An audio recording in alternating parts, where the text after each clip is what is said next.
Pronto. Pronto, bom dia de novo agora. Vamos começar a gravação direitinho, né? Que eu tenho toque. Vamos lá. Oi, Jesus Cristo, tá difícil aqui o negócio hoje. Viu? Eu falei, não sei mais se eu sei dar aula. Não sei mais se eu sei mexer com essas coisas tudo. Pronto.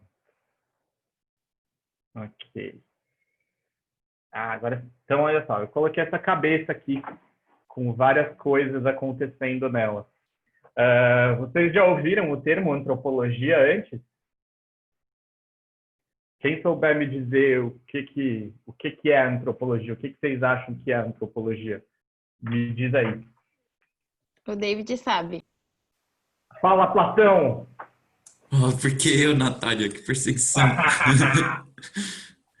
Ah, tem a ver com o estudo humano em si, do homem. Sei lá, Isso, acho que é porque isso.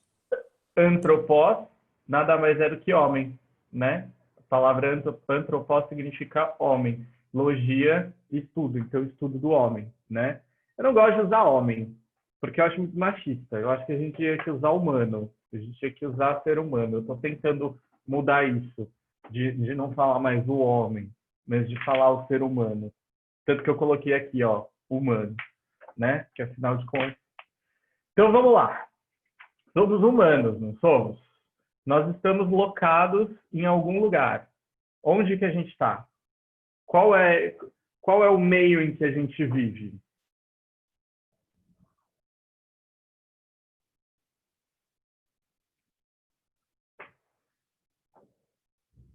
Sociedade. Obrigado, Samuel. A gente vive na sociedade, justamente. A gente vive em comunidade, né? Em sociedade, em comunidade. A gente está dentro dessa coisa maior, dessa coisa mais ampla que é a sociedade, né? Dentro dessa sociedade, a gente acaba desenvolvendo alguns aspectos. Vamos lembrar lá do Aristóteles, rapidinho, para a gente pensar.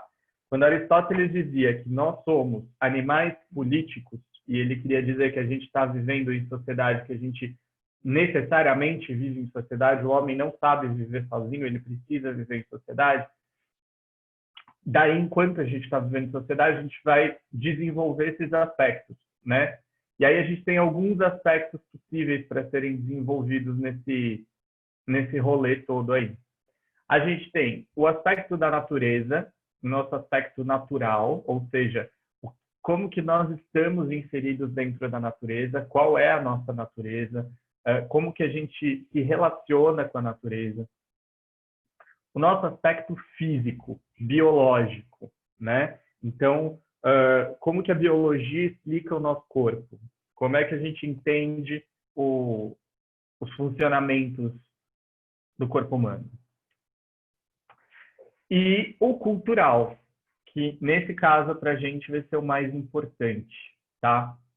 Antropologia e cultura são duas coisas que estão intimamente ligadas e que são indissociáveis. Não dá para a gente separar uma coisa da outra.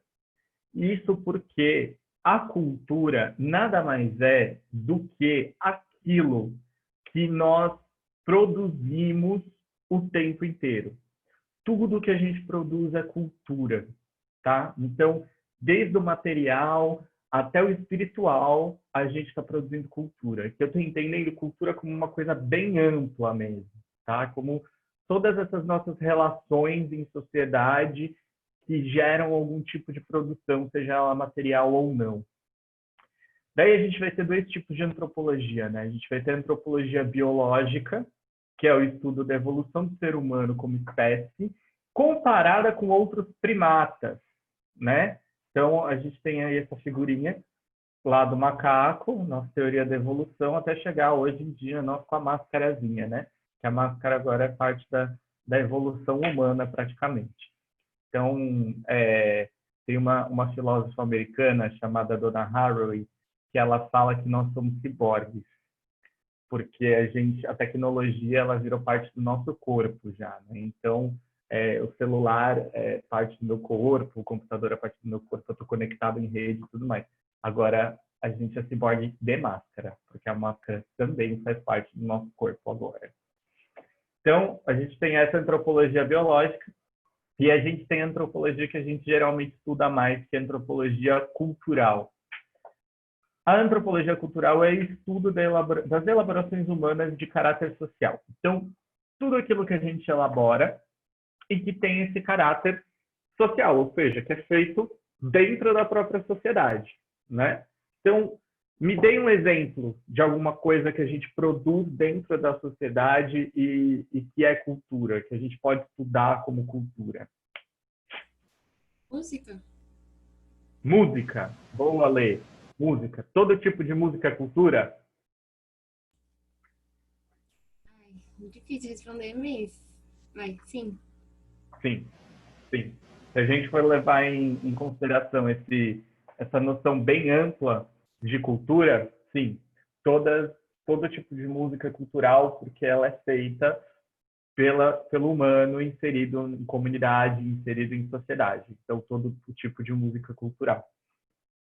Quando a gente fala de cultura, né, então a gente tem lá, tinha, na verdade, o Ministério da Cultura, não sei se vocês estão lembrados disso, mas a gente já teve o Ministério da Cultura. Ele cuidava de todas essas relações, dessas produções que a gente faz socialmente, né? Então, todo esse tempo, todo o nosso labor que é voltado para produzir alguma coisa que todo mundo possa usufruir é considerado cultura. Então, vamos lá. Como eu disse, a antropologia e a cultura, elas estão muito ligadas, elas são intimamente ligadas, elas são completamente indissociáveis. Daí, por cultura, novamente, a gente vai entender todas as realizações materiais e aspectos espirituais de um povo, certo? Opa, voltei. E também os comportamentos que são aprendidos independentemente da questão biológica. Olha isso daqui dá um pano para a manga do caramba, velho.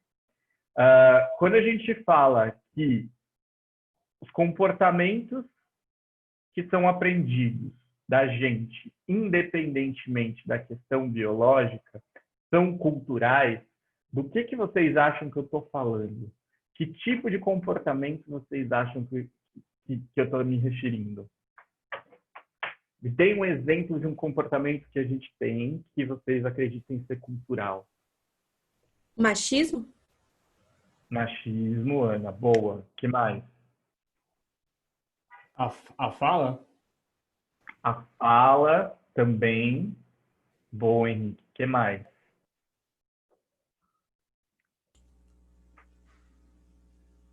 Pensando nisso que o Henrique falou da fala, a escrita também, então. A escrita também, com certeza, Lê.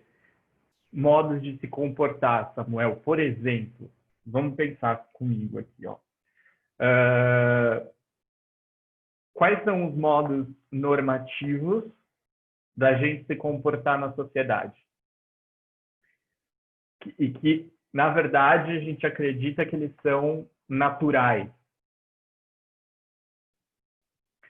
Não matar, não roubar, tudo isso.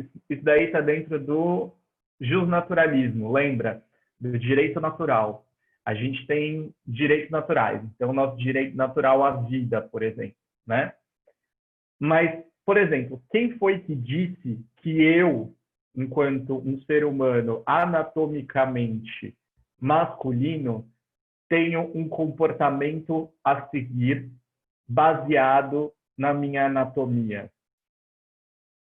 Ou seja, o que eu estou querendo dizer, ser homem, né, e ter todos os comportamentos que a gente entende daquilo que é ser homem, é natural ou é cultural? Cultural. Cultural. Cultural, beleza. Então vamos lá, eu quero que vocês me deem um exemplo de um comportamento masculino que a gente naturalizou e que vocês acham que seja cultural. Os casais heterossexuais? A heterossexualidade. O que mais? Homem não chora. Boa, Gi.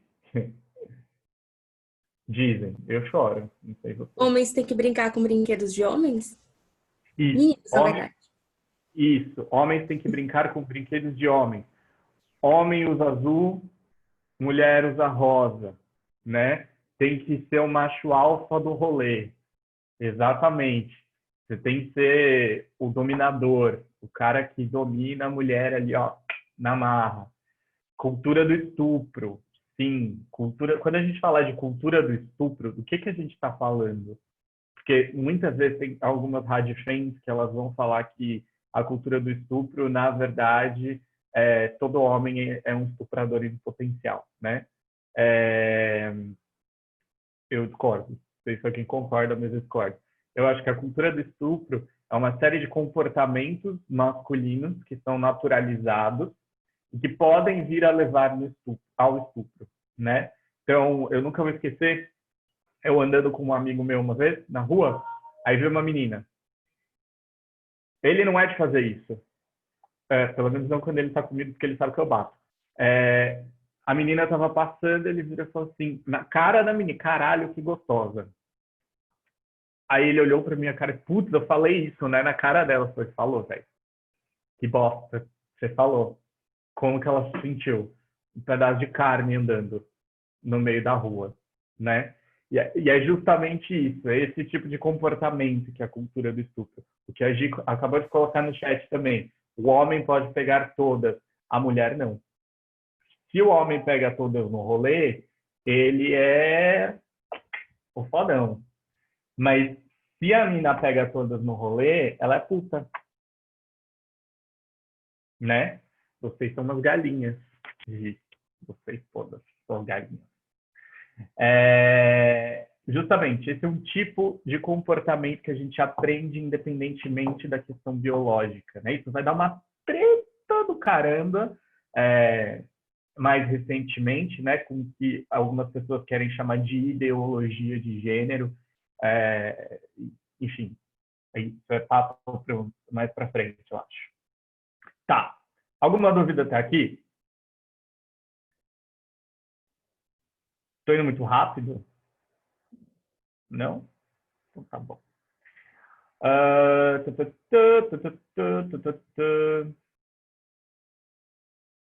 Gente, isso daqui está no lugar errado. Ah, não, tá certo. Eu acho que tá certo. Olha só, cultura, né? Então, eu coloquei aqui uma cultura que é produzida, né, algo cultural e que marca e tem uma simbologia para a gente. Eu coloquei o Copan, o edifício Copan. Por quê? Porque o Copan ele foi construído pelo Niemeyer, né? Então, daí ele pode vir a ser considerado uma obra de arte por ter sido construído por um arquiteto do gabarito do Niemeyer, e ele é um dos cartões postais da cidade de São Paulo. Então, ele gera uma série de outras coisas, ele gera uma série de outros pensamentos. Então, você tem lá, por exemplo, uma série, eu acho que da Globo, eu não vou lembrar o nome da série, mas era com uma minissérie, na verdade, com o título de uma música do Caetano, que eu não vou lembrar qual que era, mas que se passava no Copan. E era muito interessante isso, porque a gente cria uma ideia das pessoas que vivem no Copan, né? O Copan é a Torre de Babel, é aquela coisa muito louca. Ele é enorme, e você tem milhares de pessoas morando ali dentro, de todas as classes sociais, de todos os tipos, de tudo, assim. Você tem de tudo lá dentro do Copan. E isso se torna um símbolo de diversidade cultural na cidade de São Paulo, principalmente nos anos 90, nos anos 80 e nos anos 90. E daí o comportamento aprendido, que não depende da biologia, eu coloquei aqui um casal de homens, um casal homoafetivo, com um filho. O comportamento da mãe e do pai também é um comportamento cultural e não biológico, né? A gente coloca papéis ali, né, para as pessoas seguirem. Então, cada um tem um papel diferente a seguir numa relação, seja essa relação heterossexual, seja essa relação homossexual, e quando você tem um filho, né? Então, qual papel você vai assumir dentro daquilo? Qual papel a cultura te deu para você assumir dentro daquilo? Mesmo dentro dos casais homoafetivos, tanto de mulheres quanto de homens, estou pensando aqui só no normativo do LGBT, só na sigla LG, essas pessoas elas assumem papéis, né? Então, geralmente, isso hoje está sendo desconstruído um pouco, mas o cara que dá pinta, necessariamente ele vai assumir a posição passiva dentro da relação. E o cara que é másculo, que está dentro das normas do homem, do macho, como o André falou ali em cima do macho alfa, ele vai assumir a posição do ativo, né? E aí a gente vai perceber uma coisa muito louca. Quem é o homem gay ou a mulher lésbica que sofrem preconceito, de fato, assim, que vão apanhar na rua, que correm risco de apanhar na rua? São aqueles homens gays, aquelas mulheres lésbicas que dão pinta, né? Ou seja, que são afeminados ou masculinas. E aí, eu tenho uma tese de que a homofobia nada mais é do que misoginia, na verdade. Porque o homem, no seu topo de masculinidade, de alfa, de tudo que é bom e melhor no mundo, como que um outro homem, que tem todos os privilégios que tem, pode querer se assemelhar a qualquer coisa que seja feminina, né? Daí o ódio ao feminino. Exatamente, Silas. Quem é o homem ou a mulher da relação? Quem é o homem? Quem é o pai? Quem é a mãe da relação? Né? Bem difícil isso. Bem chato. Nunca faço essa pergunta. Então, vamos lá. A gente tem algumas questões antropológicas que são relativas à coletividade e à unidade. A primeira dessas questões que vai aparecer são aquelas populações isoladas no tempo e no espaço. E por elas estarem isoladas no tempo e no espaço, elas acabam cristalizando as expressões culturais delas. Ou seja, não existe uma influência externa de nenhum tipo de outra cultura. Elas estão fechadas ali naquilo que elas conhecem. Vocês pensam em alguma população que seja assim hoje em dia?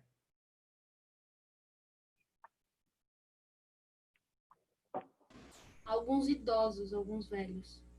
Idosos. Por que, Leito? Desculpa. Muitos. Imagina. Pode falar? Pode. É porque, por exemplo, tem muitos idosos, principalmente homens, que carregam a cultura do machismo fortemente porque acreditam que não teve uma evolução. Tipo, o homem continua sendo o provedor de tudo, enfim, acho que mais nisso. Até tem mulheres também, claro, mas eu acho que é uma coisa muito presente em idosos homens. Tá. Samuel... eu respondi para ler aqui no privado, desculpa aí. Eu respondi, viu, Samuel G, que eu já refaço aqui, mas eu respondi para Letícia no privado. A pergunta que eu fizer, vocês conseguem pensar na nossa sociedade, ou no nosso mundo, melhor dizendo, hoje, alguma população que tenha ficado isolada no espaço e no tempo? No sentido de que toda a cultura, todo o arcabouço cultural dessa galera não mudou, ficou cristalizada ali. Esther, abre teu áudio e me diz que tipo de tribo. Nossa, assim que eu abri meu áudio, o barulho o apartamento de cima tá reformando. Por isso que eu não abri. Então, não sei, eu coloquei isso meio que chutando. Porque eu tava pensando, até as tribos indígenas declarando que elas são isoladas e que não tem algum contato, ela tá tendo algum contato e tem consciência, mais ou menos, do mundo lá fora, né? Eu não Uhum. Ó, pensa só. Eu também fui pesquisar, porque eu também fiquei pensando e falei, gente, não sei, será que ainda existe alguma população que consiga ficar isolada do mundo? Daí eu comecei a pensar em questão de classe, geográfica, pensei em alguns países da África. Mas aí eu joguei num grupo lá que eu tenho de amigos e falei, gente, me ajuda, eu preciso de uma população isolada e com as coisas cristalizadas. Aí um amigo meu virou e me deu uma sugestão, eu fui pesquisar. Vejam só, essa fotinho aqui, ela foi tirada à distância, muito recentemente, acreditem se quiser. E ela é uma fotinho deste lugar aqui. Olha só no mapa onde está este lugar. Ele está ali entre a Índia, a Tailândia, no meio, literalmente no meio do mar. O nome desse lugar é Ilha Sentinela do Norte. Essa tribo ela ainda é intocada pela sociedade e as culturas contemporâneas. E aí tem algumas poucas pessoas que conseguiram chegar perto deles, porque eles são hostis. Então eles atacam, né? Quando as pessoas chegam perto. Para tentar conhecer a cultura deles, né? E aí é muito interessante, porque se a gente parar para pensar, muitas vezes a gente não pensa que ainda podem existir pessoas nessa situação, que está todo mundo inserido dentro de uma, entre aspas, civilização, né? Teve um jornalista que foi morto quando tentou entrar em contato com ele. Sim, eles mataram o jornalista. Isa, pode falar, meu amor. Eu não quero ser advogada do diabo, mas então, uma coisa é você colocar isolada do contato com a modernidade, pós-modernidade. Outra coisa, eu acho que tem grupos que estão inseridos diretamente dentro da sociedade e eles continuam isolados. Por exemplo, eu não sei como pronuncia, mas é os Amish. Nos Estados Unidos tem, na Europa tem, que são grupos que guardam a tradição protestante radicalmente e, inclusive, comportamental. Então, assim, o que é ser isolado? Ser isolado é não estar em contato com o outro ou é eu estar apegado a práticas que já não são, não sei, algumas não são nem bem vistas na sociedade atual, aí por ter um cunho preconceituoso, etc. Ou porque realmente culturalmente a sociedade caminhou para outro lado. Por exemplo, eu li uma reportagem outro dia que eu fiquei chocada. Eles vão em ambientes públicos comerem, eles retiram, por exemplo, a dentadura. E ter dentadura para eles é uma questão assim importante, faz parte da vida deles. Jovens retiram os dentes para ter dentadura. Então, assim, para nós é absurdo. Sim, para mim também. Eu fiquei, assim, pasmada. Mas é um grupo que mantém, e para eles isso é importante. Isso é um comportamento supernatural. Então, assim, para mim, estar isolado é estar fazendo práticas que já não condiz com o contexto coletivo, vamos dizer, porque acho que hoje no mundo é um tanto quanto estranho você tirar a dentadura no restaurante, na mesa.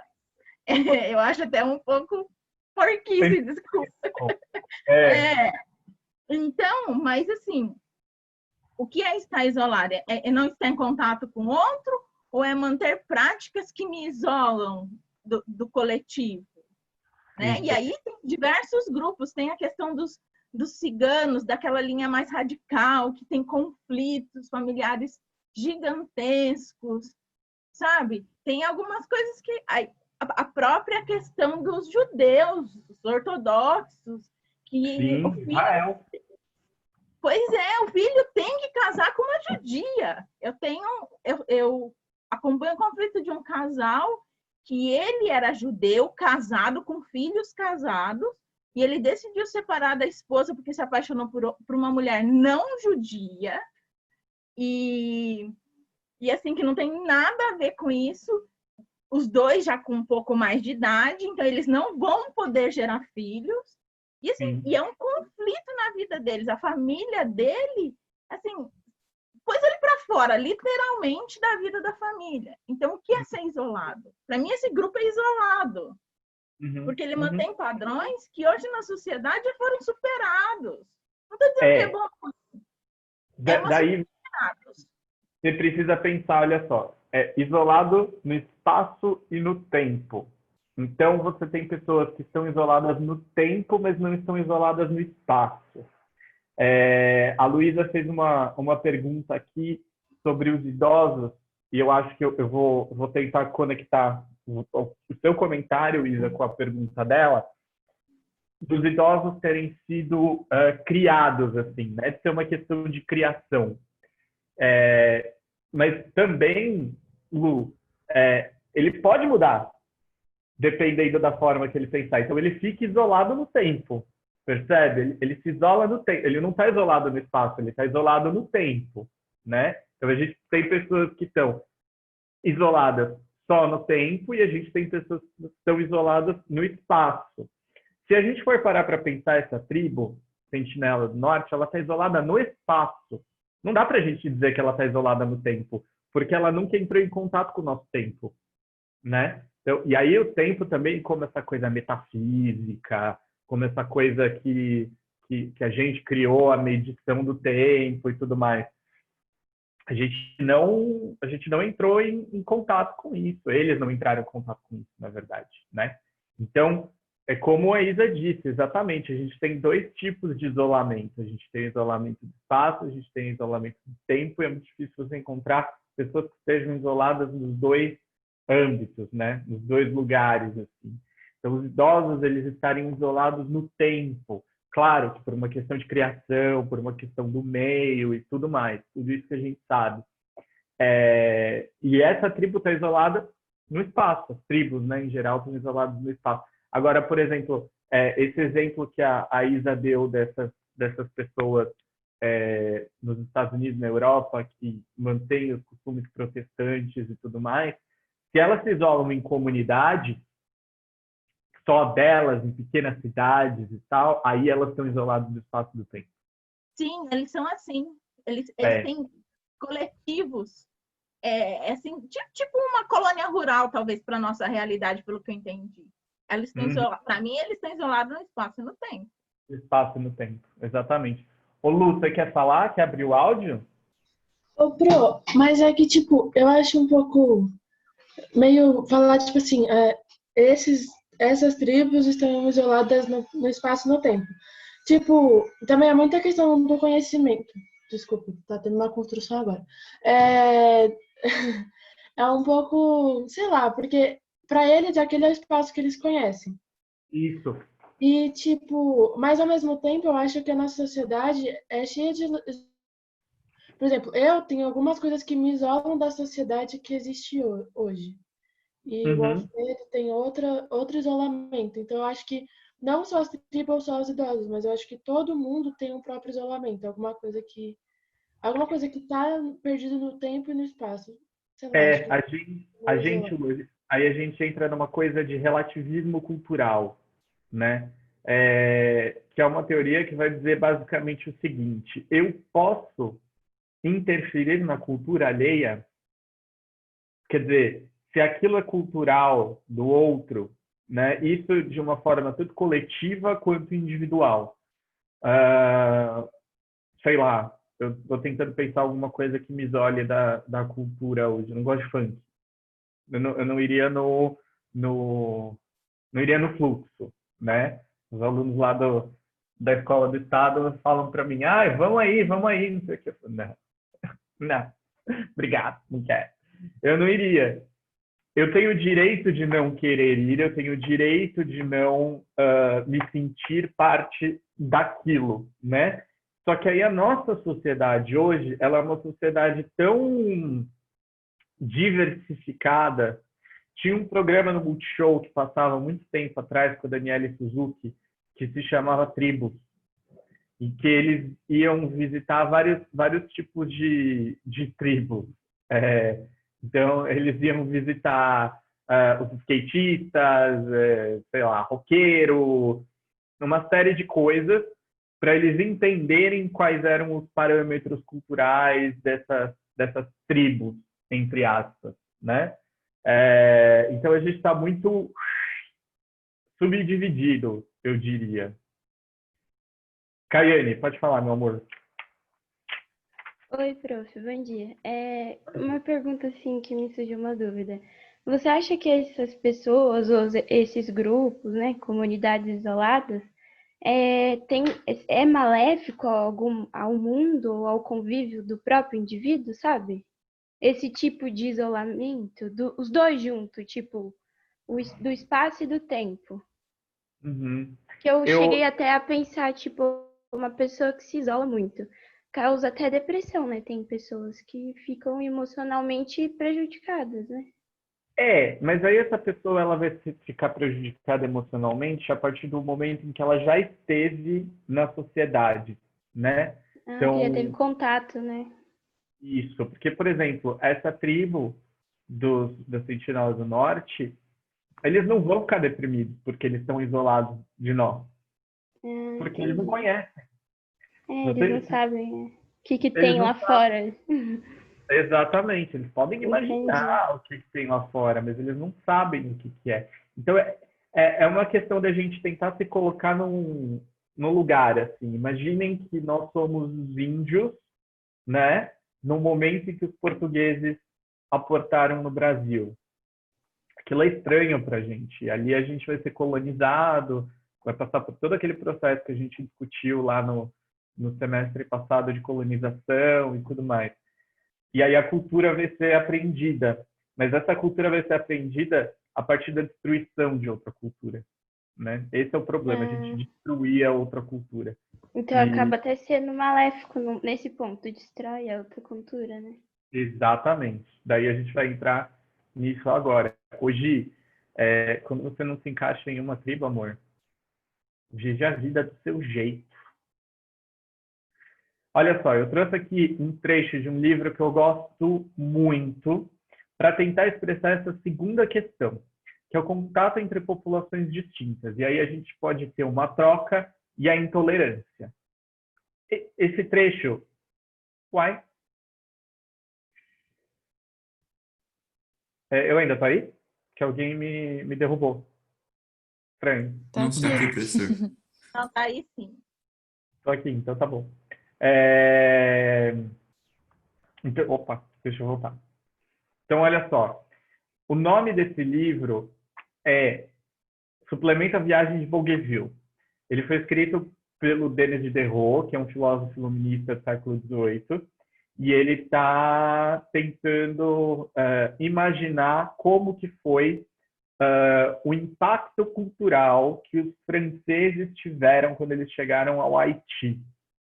E aí eu trago aqui para vocês um diálogo entre um capelão, então um representante da igreja, e o líder daquela tribo, o Oru.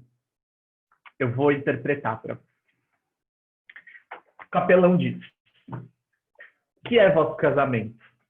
Daí o Oru responde: o consentimento de habitar uma e mesma cabana e dormir no mesmo leito, enquanto nos sentimos bem com isso. Veja só, então a gente está pensando aqui na questão do casamento, que é uma questão cultural, né? O capelão da igreja, cristão, está perguntando para o líder daquela tribo do Haiti o que é o casamento para eles. E aí ele responde que é o consentimento de habitar uma mesma cabana enquanto a gente quiser.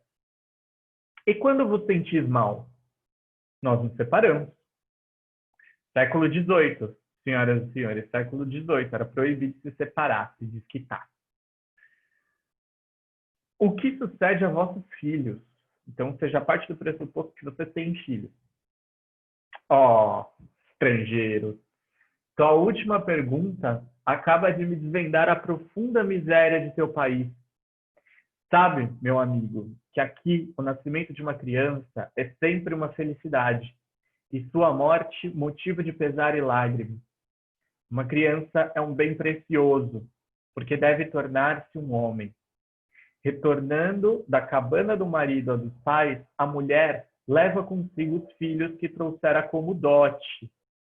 Partilham-se os nascidos durante a coabitação. Então, se a mulher teve filhos em outro casamento e ela casa com outra pessoa e leva os filhos junto, aquilo não é um estorvo, aquilo é um dote, é um presente, é um bem precioso.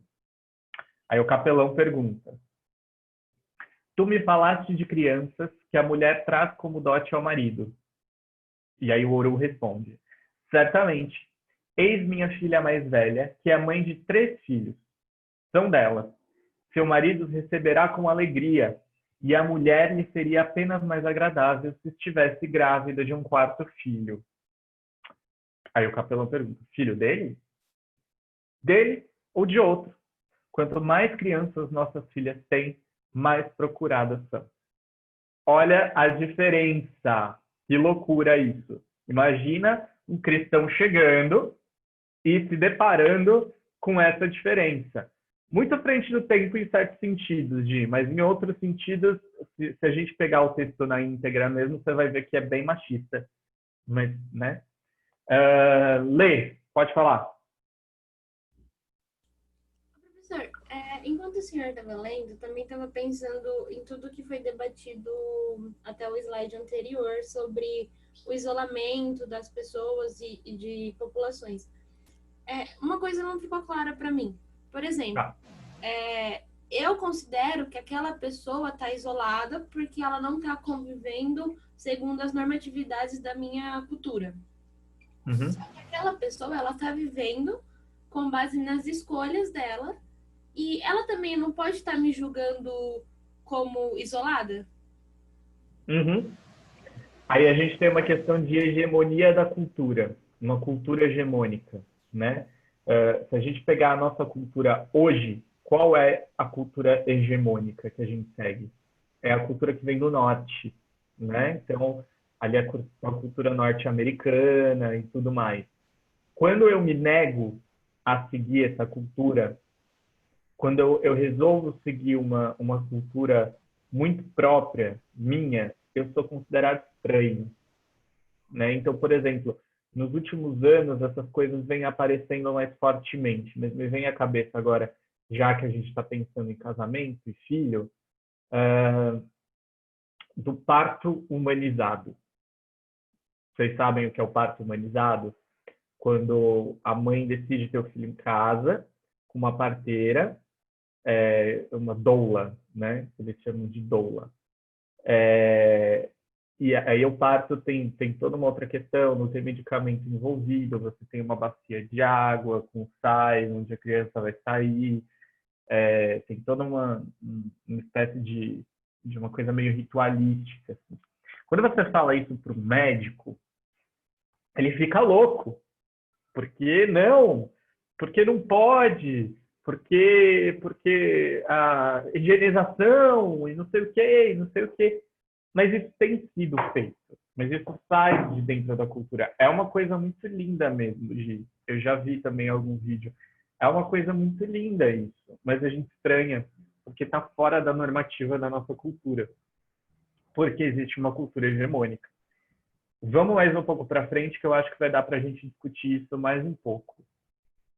Eu queria só antes chamar a atenção aqui para um trecho desse texto, que é a última fala do Ouro. Dele ou de outro, quanto mais crianças nossas filhas têm, mais procuradas são.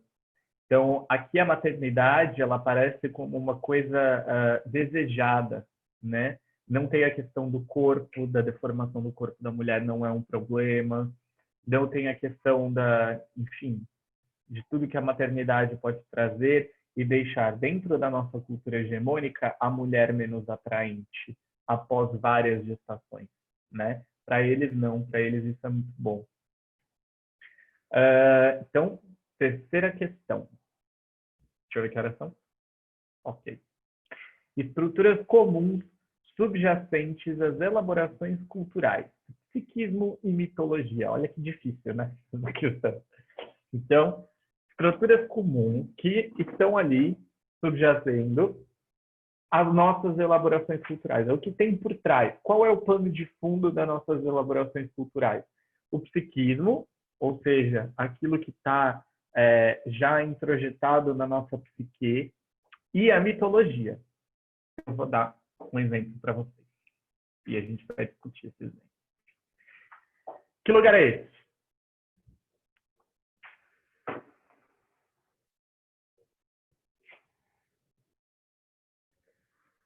Quem sabe, quem sabe? Notre Dame. Notre Dame depois do incêndio, né? Ali já com as vigas tentando construir. Quando vocês pensam na Catedral de Notre Dame, qual é a primeira coisa que vem à cabeça de vocês?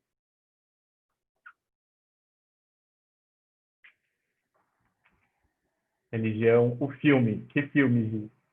Gótico. É outro nível, né, gente, aqui. Corcunda, porque a primeira coisa que vem na minha cabeça é o Corcunda de Notre Dame da Disney. É a primeira coisa que vem na minha cabeça quando eu penso em Notre Dame. É o Corcunda de Notre Dame. Olha só que coisa louca. A gente tem um símbolo religioso de poder muito forte na França, que é a Catedral de Notre Dame. Mas a primeira coisa que vem na nossa cabeça é um filme, um desenho animado infantil, pelo menos na minha cabeça, né? Vocês são outro nível, vem o gótico, né? Religião. Não, na minha cabeça veio o Corcunda de Notre Dame. Eu, aqui na minha insignificância dominada pela cultura norte-americana. Aí a gente tem isso. Então, existe toda uma construção de um símbolo, e que se a gente for ler o livro do Victor Hugo, Notre Dame de Paris, que foi traduzido como Corcunda de Notre Dame para o português, a gente vai ver que a questão é outra, né? É um livro muito mais sombrio do que o filme apresenta. Ainda tem a questão da construção da imagem da Catedral de Notre Dame como sendo um símbolo que fica ali em Paris, no meio, imponente, com as suas torres, com as suas gárgulas, com as suas, né? Tem toda aquela questão da arte ali. Então, tanto a catedral, quanto o livro do Victor Hugo, quanto o filme, são produções culturais que trazem imagens diferentes. Então, a gente tem uma mitologia em torno daquilo. A gente tem toda uma construção, uma idolização em torno daquilo, que leva com que a gente interprete aquilo de uma forma diferente. Vocês estão entendendo? Tá de boa? Ou eu tô... O que vocês acham? Cale, Ricardo. Então, olha só. Pensem só. Quando a gente está falando da Catedral de Notre Dame, a gente está falando de religião, de um símbolo religioso. Quando a gente está falando do Corcunda de Notre Dame, a gente está falando de uma coisa que está na nossa psique, de quando a gente era pequeno.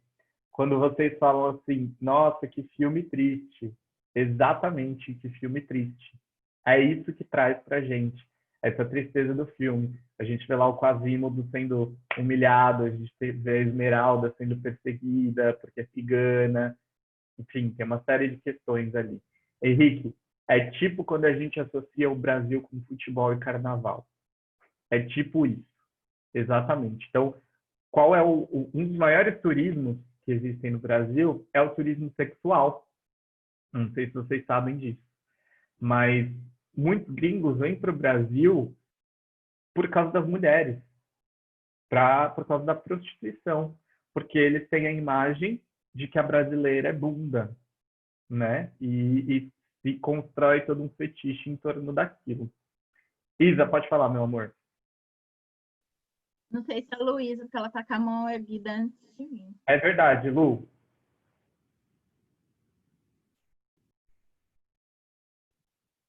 Lu.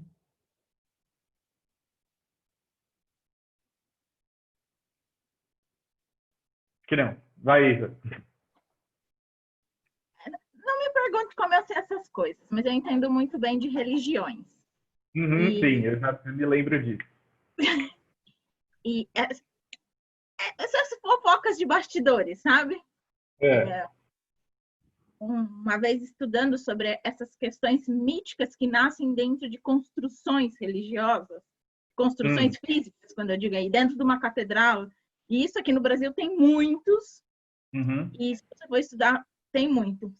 A fofoca que se corre do Corcunda é que isso já existia, essa lenda, essa coisa, quando o Victor Hugo formaliza, vamos dizer assim, isso já existia. Era sabe as assombrações do interior, a loira do banheiro? Então, o Corcunda era meio que essa figura. E aí o Victor Hugo formaliza isso. E eu acho que isso é muito, historicamente, muito parte da consciência humana. Porque, assim, eu vivi no interior, né? Lá, eu brinco que é lá onde o vento encosta o cisco, como o povo de lá mesmo diz. E lá tem muitos mitozinhos, assim. Por exemplo, tem uma mata lá que diz que aparece uma mulher de noite, mulher de fogo, que vem buscar as crianças, sabe? E, assim, eu fico imaginando na minha infância, quando eu escutava isso, eu não tinha medo. Mas a curiosidade, o que instiga a criança a ir lá nessa mata, a gente queria ver a mulher de fogo. E alguns mitos realmente nascem pela proibição, de não ir, de não fazer, de não... Mas eu acho que tem mitos que eles são até alimentados até por essa parte juvenil da vida, né? Porque para nós crianças, nossa, ver a mulher do fogo ia ser o máximo. Mesmo que ela fosse levar a gente embora, né? É uma aventura. A gente nem estava pensando que ela ia levar a gente embora.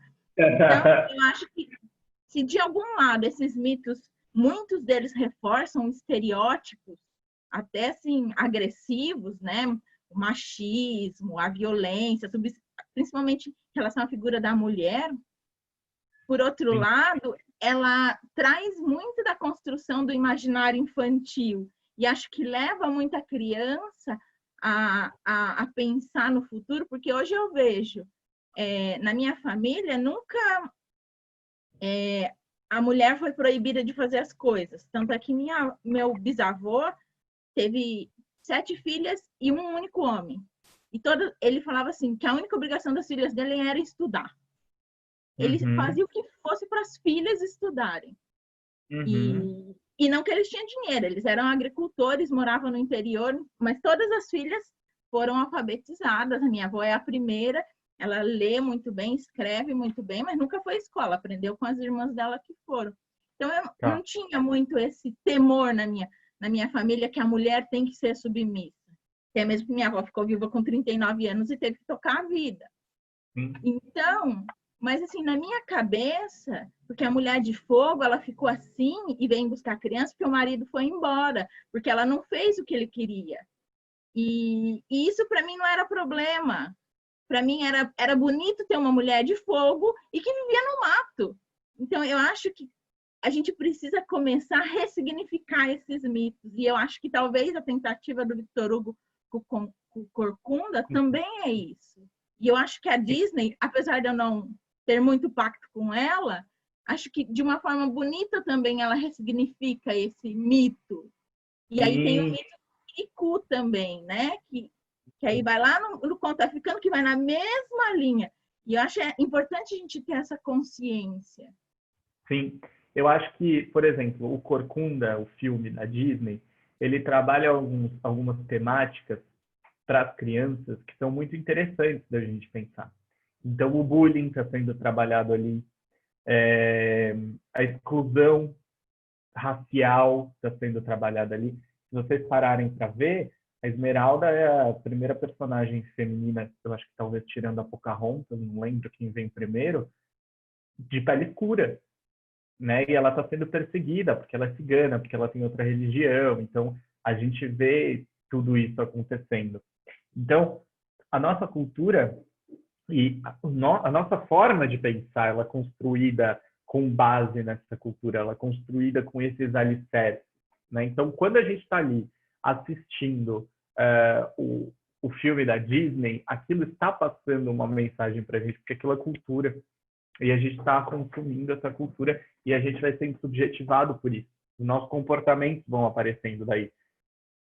Eu estou com um amigo meu que ele está fazendo uma pesquisa muito da hora agora.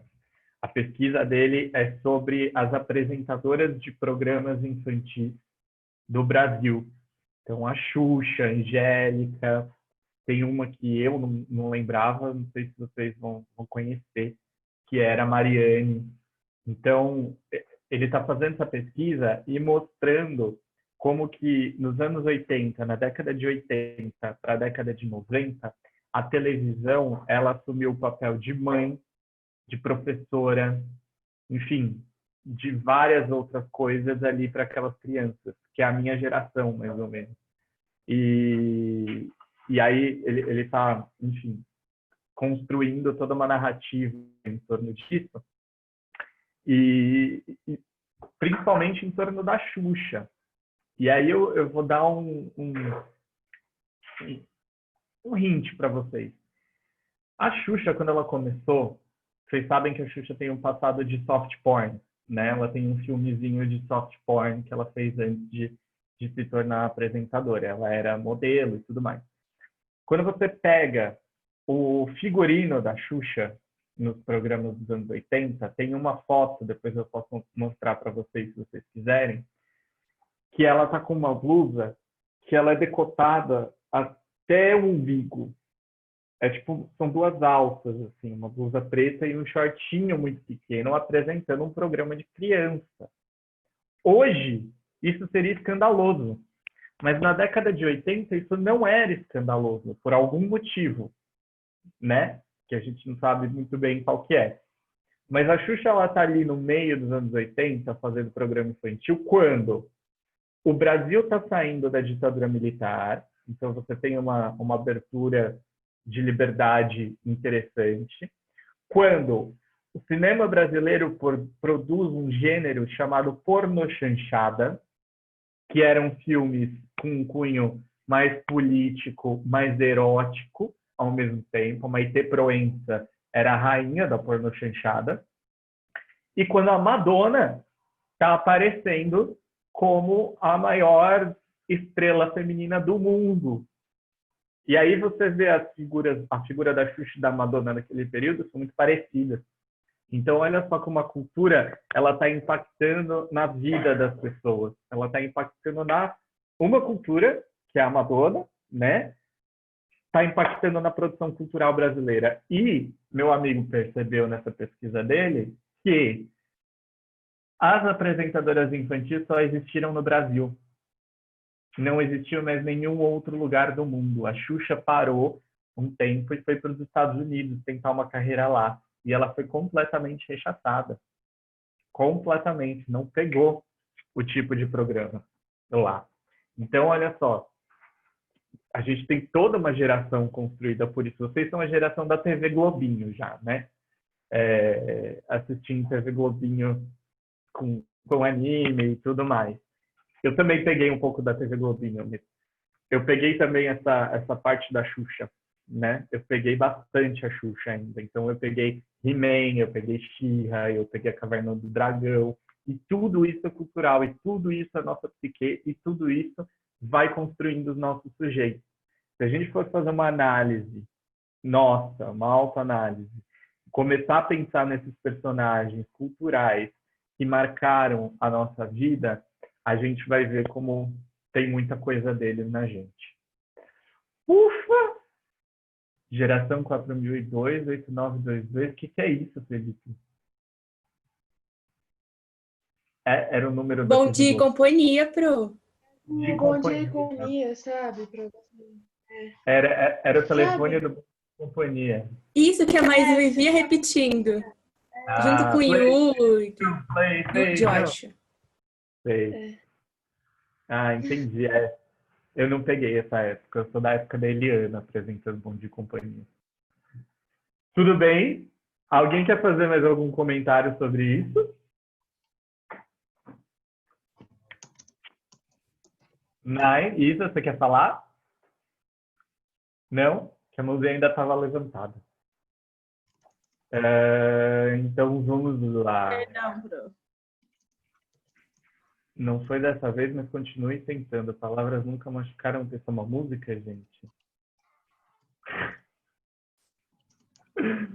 Pro, é que quando você ligava para tentar ganhar um PlayStation, eles falavam isso, entendeu? Ai, gente, vai meter um negócio fora da... Cruel, gente, para uma criança. Gente, o SBT é a coisa mais fora da realidade do mundo, assim. É impressionante. Então, vamos lá. Culturas hegemônicas e políticas de proteção à diversidade cultural.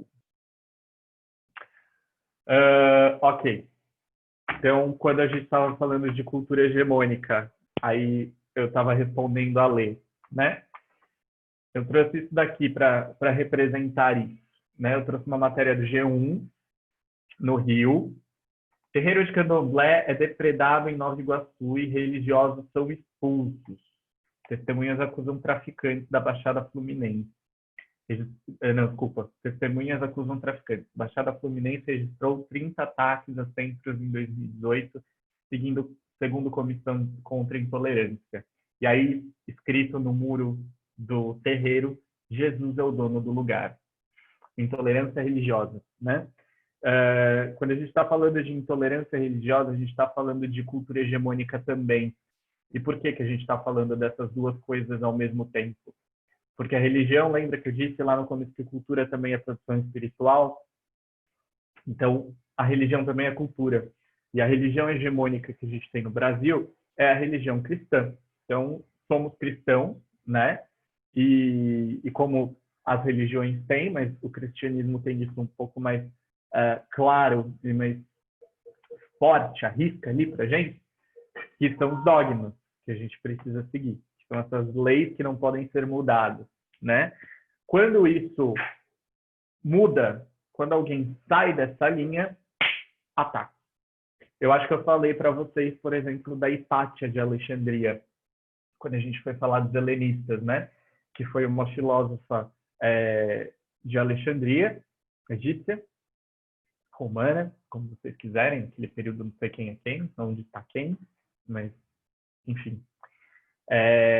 E ali a Hipátia, ela é condenada à morte, ela é apedrejada, tiram a pele dela, ela é levada em praça pública, nua, para todo mundo ver o que estava acontecendo e tudo mais, justamente porque ela não queria seguir o cristianismo, né? Isso aconteceu no século III, eu acho, depois de Cristo.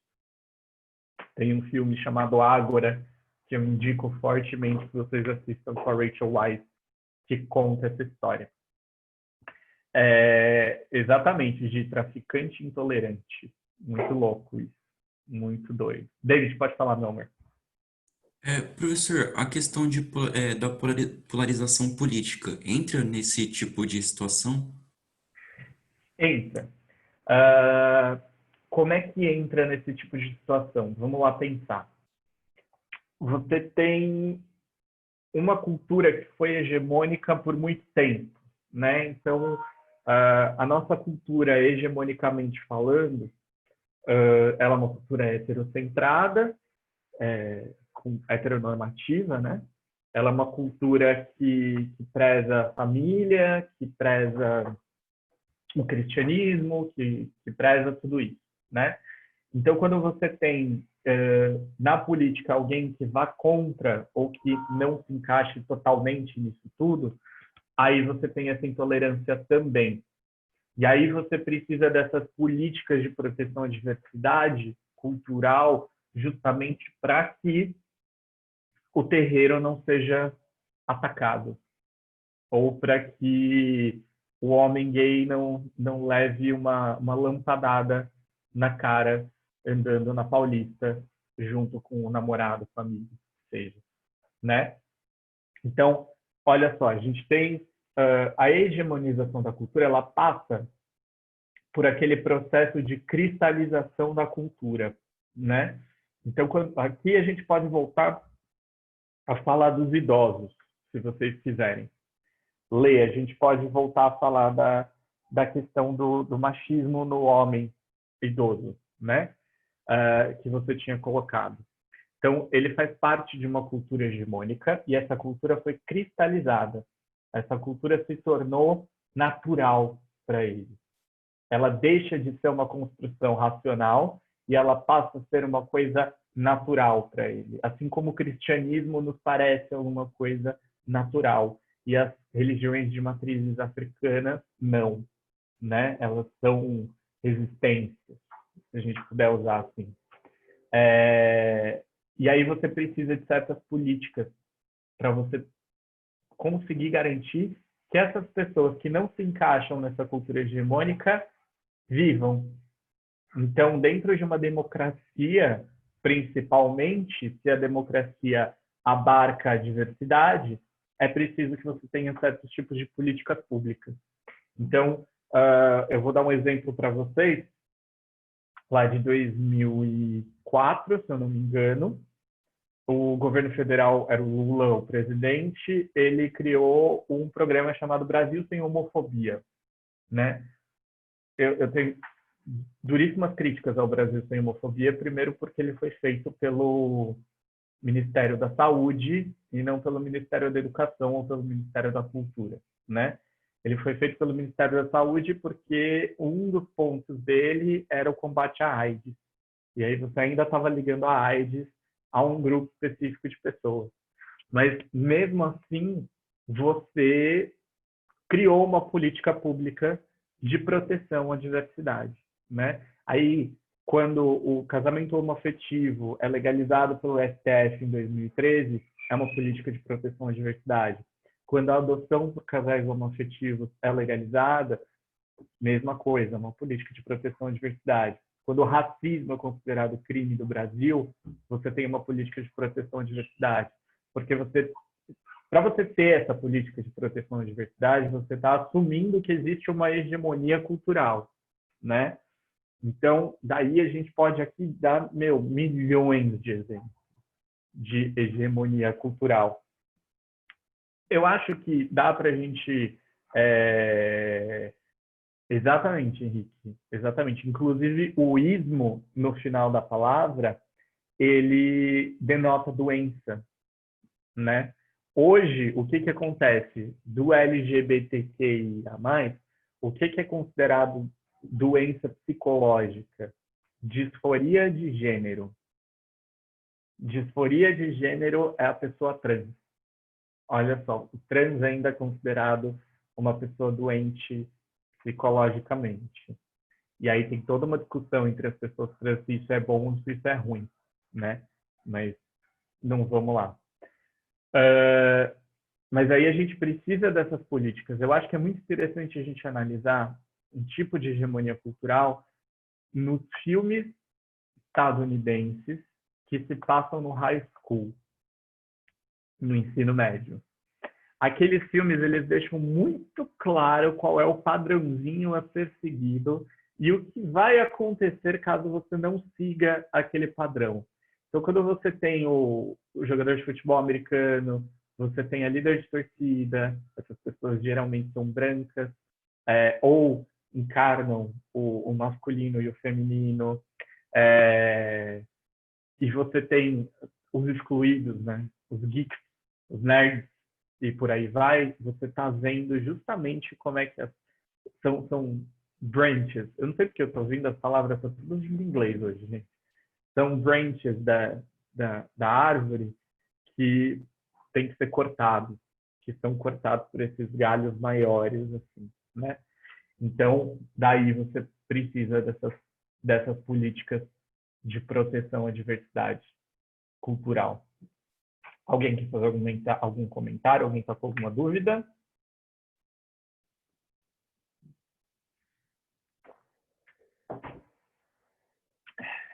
Ninguém? Vamos lá. Última questão antropológica. Historicidade das elaborações culturais. O que historicidade das elaborações culturais quer dizer? Eu trouxe aqui para vocês o exemplo da loucura. Essa gravura da estultífera nave ela é uma representação do que era feito com as pessoas loucas na Idade Média. Pessoas consideradas loucas na Idade Média, elas eram colocadas numa nau, num barco, num navio, como vocês preferirem, e eram deixadas à deriva. Forever and ever. Elas ficavam à deriva. Isso era chamado de Stultifera navis, a nau dos loucos, a nau da loucura. Daí eu pergunto para vocês, o que é loucura? Vocês que serão médicos. O que é loucura? É tudo que foge de uma normatividade. Exatamente, Lê. Tudo aquilo que foge da norma é considerado loucura. Me deem um exemplo do que seria uma pessoa louca hoje.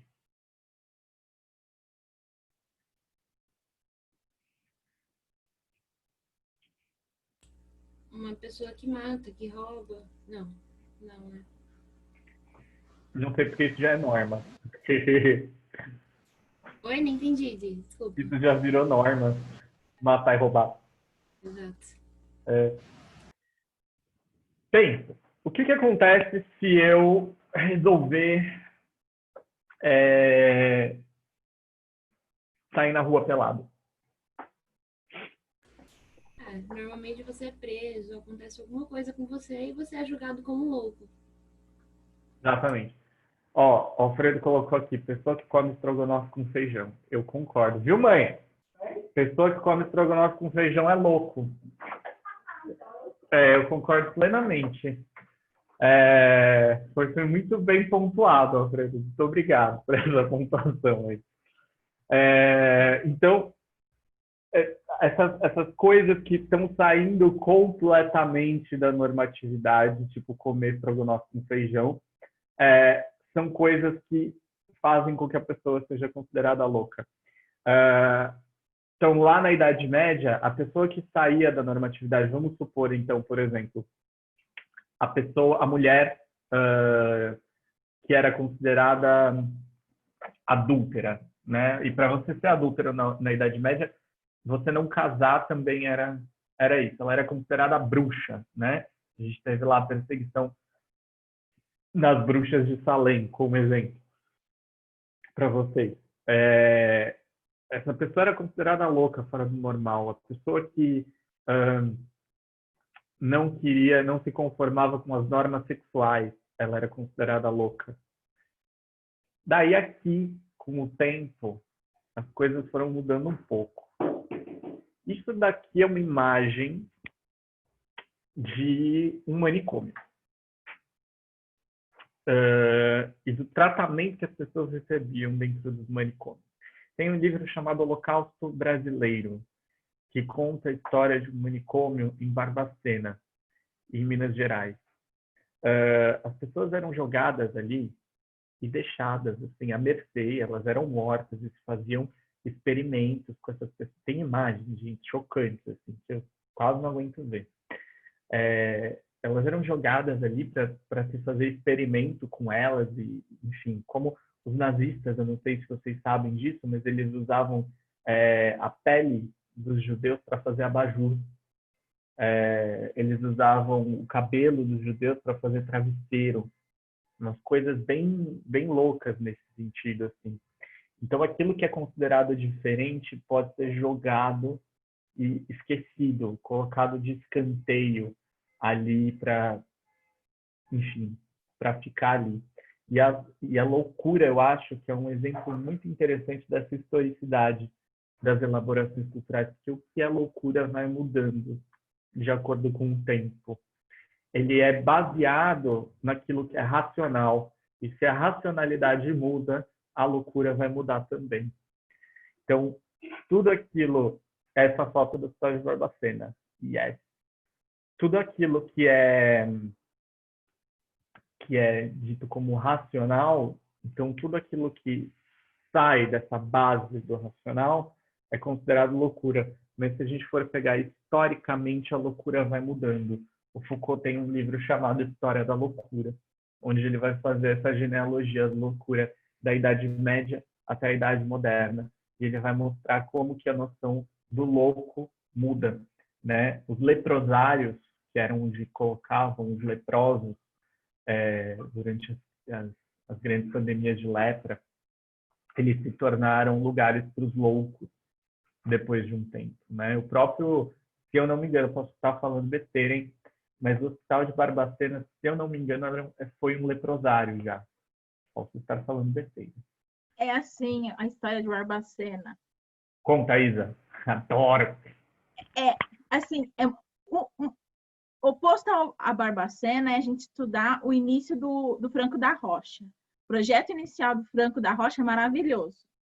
Bom, Barbacena, ele nasceu com os moldes, é um hospital psiquiátrico, com os moldes de hospital psiquiátrico que convinha na época, com os tratamentos extremamente restritivos e com o eletrochoque, que é uma prática já milenar quase, aí na questão psiquiátrica.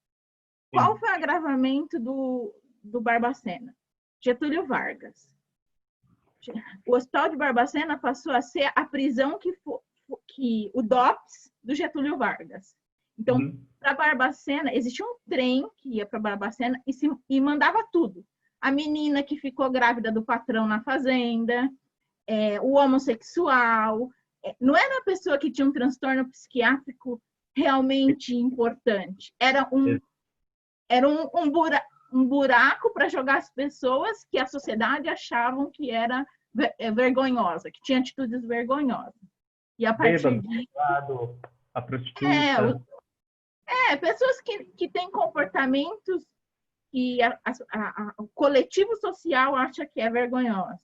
E claro que quem tem dinheiro acaba usando mais desse serviço do que quem não tem. Então, assim, índice de abortos e de crianças que saíram de Barbacena e foram para os orfanatos é gigantesco, né? Então, essa é a história do Barbacena. E por que foi lá? Né? E por quê? Porque tinha outros hospitais aqui, psiquiátricos, que tinham práticas psiquiátricas que hoje achamos absurdas, né? Mas e por que não? Porque, gente, chegar lá em Barbacena é muito mais difícil de chegar aqui na década de 40, 50, 60. Então, assim, você põe num trem, o trem vai cair dentro do hospital, gente. A linha do trem bate no muro do hospital. É meio que um depósito do que a sociedade, da hipocrisia da sociedade, né? É parecido com um campo de concentração nesse sentido, né? Sim, é um campo de concentração. As histórias de Barbacena são absurdas. O Franco da Rocha depois entrou por esse caminho também, mas mais para a década de 60, já aí com o regime militar mesmo.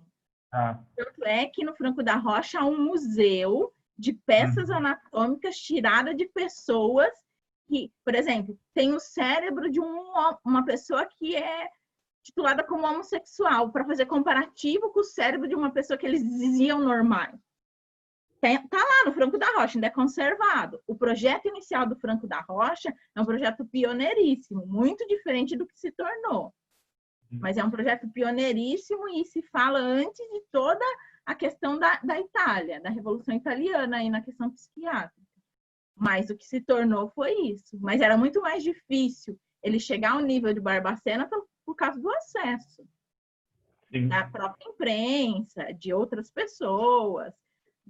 Aí tem toda uma estratégia, mas Barbacena, para mim, eu resumo Barbacena como depósito da hipocrisia social. É isso.